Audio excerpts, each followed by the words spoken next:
আসসালামু আলাইকুম। তো ছোট একটা আমের বাগান আমার বাড়িতে আছে। তো এটা কিন্তু হাড়িভাঙা আম, আর এগুলা আশ্বিনী আম, ওইটাও আশ্বিনী আম। তো গাছে ভালোই আম ধরছে, আর এই যে আম কিন্তু গাছের নিচে পড়ে আছে, একটু আগে পড়ছে দেখেন, আরও পাকনা আছে গাছের উপরে এই যে। তো এগুলা আম খেতে খেতে আসলে বোর হয়ে, এই যে এখানে খুঁটে রেখেছি, ওই ঘরের ভিতরেও আছে অনেক আম। তো বাইরের আম গাছগুলো এখন আপনাদেরকে দেখাবো। আর আম, তো এখানে আমরা ব্রয়লার মুরগি অল্প কিছু পালি, তো 30টা আনছিলাম, তো 3টা আপনার কুত্তায় খেয়ে ফেলছে।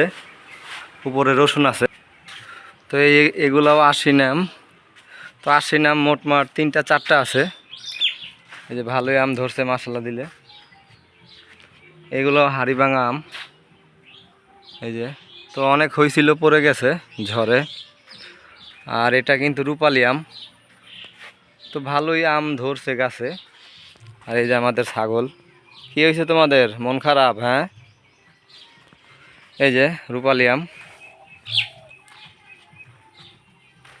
আর ওইটা হাড়িভাঙা আম।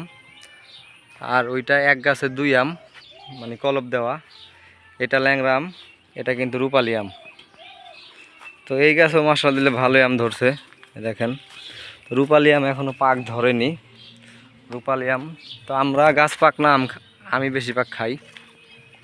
তো এটাও রূপালি আম এই যে। তো নিচে অনেকগুলো আম ছিল, আসলে ছাগল ছিঁড়ে ছিঁড়ে খাইছে এই যে। দেখেন ওই যে নিচে আছে এই যে। লেবু গাছে ভালোই লেবু ধরছে মাশাল্লাহ, সবাই মাশাল্লাহ বলবেন। আর এটা কিন্তু কাঁচা মিঠা আম এই যে। এই আমগুলা কিন্তু কাঁচা আমে অনেক মিষ্টি হয় এই যে। এই দেখেন, তো উপরেও অনেক আম আছে। তো নিচের আমগুলা বেশিরভাগ মানুষ ছিঁড়ে ফেলছে, আর ছাগল কামড় দিয়ে খেয়ে ফেলছে। তো এই পাশে আর একটা লেবু গাছ, ওই পাশেও আছে। তো নারকেল গাছগুলো বড় হচ্ছে। কি হয়েছে মন্টু মিয়া, জন্টু মিয়া? এটা রূপালি আম, এটা ছোট গাছ।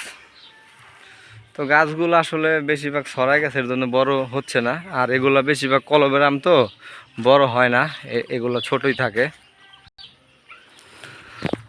তো গাছে কিন্তু ভালোই আম ধরছে, আপনাদেরকে আমি দেখাইছি। এটা আমাদের গোয়াল ঘর, এই ঘরে আমরা আপনার ব্রয়লার মুরগি পালি। এই যে এটা কিন্তু তোতার করস এই যে। এটা মন খারাপ তোমার না? হ্যাঁ, কি হয়েছে মন্টু মিয়া, মন খারাপ? সবাইকে আমি আদর করে মন্টুই বলি। তো আম এখানে পড়ছিল এই যে, আমি জানলায় রেখে দিছি। তো আম খাইতে খাইতে আসলে আর এখন ভালো লাগে না। আর যখন ঢাকা ছিলাম তখন আম খাওয়ার জন্য অনেক ইয়ে লাগতো। আর ঢাকার আম তো বেশিরভাগ হলো ফরমালিন দেওয়া। তো আমাদের গাছের আম আমরা বিক্রি করি না, কারণ আমরা নিজেরাই খাই। কারণ আমার মামা আছে, মামা বাড়ি থেকে লোক আসে, ওনারা খায়, আমরা খাই, এর জন্য আমরা বিক্রি করি না। এই ব্রয়লার মুরগি কিন্তু আপনার আনছিলাম আপনার 12 তারিখে, ঈদের আগে। তো আজকে যেহেতু লোকে 1 তারিখ, 1 তারিখ না 2 তারিখ, মানে বলতে পারি না, হয়তো 20-21 দিন বয়স হয়েছে। তো 1 কেজি হয়ে গেছে। তো আগামীকালকে আমি একটা ভিডিও ছাড়ছিলাম, শর্ট ভিডিও, তো আপনাদেরকে বলছিলাম এই মুরগিগুলা 1 কেজি হয়েছে। আর এই যে রসুনগুলা সারা বছর খাওয়ার জন্য এইখানে রেখে দিছি, আর ঘরেও কিছু রেখে দিছি। তো অনেকটাই ঘেমে গেছি। ঘেমে যাওয়ার একটাই কারণ সকালবেলা আপনার ছাগলের জন্য 1 বস্তা ঘাস কাটছিলাম এই যে। এই ঘাসগুলো আমাদের সারাদিন চলে যাবে, এখানে 3 পদের ঘাস আছে। তো আপনাদেরকে আমের পাশাপাশি মানে ছাগলও দেখালাম, ও ছাগলের ঘাস, এই ঘাসগুলো ভালোই খায়। তো আমাদের ভিডিওগুলো আপনারা দেখলে অবশ্যই একজন কৃষকের জীবন কেমন হয়, বা একজন খামারে যে মানে জীবনযাপন মানে কেমন হয়। আমি 5টা ছাগল দিয়ে শুরু করছি, ইনশাল্লাহ দোয়া করবেন, সামনে গরু কিনবো। তো আমাদের লাগানো ঘাস প্রায় 36 শতক, আর 10 শতকে আমি সবজি লাগাইছি, বেগুন গাছ আর মরিচ গাছ আর কিছু ভেন্ডি গাছ লাগাইছি। তো ভিডিওটা কেমন হয়েছে অবশ্যই কমেন্টস করে জানাবেন। আর ভুল হলে অবশ্যই কমেন্টস করে জানাবেন। আর ভুল হলে ক্ষমা দৃষ্টিতেও দেখবেন। সবাই ভালো থাকবেন, সুস্থ থাকবেন, আল্লাহ হাফেজ।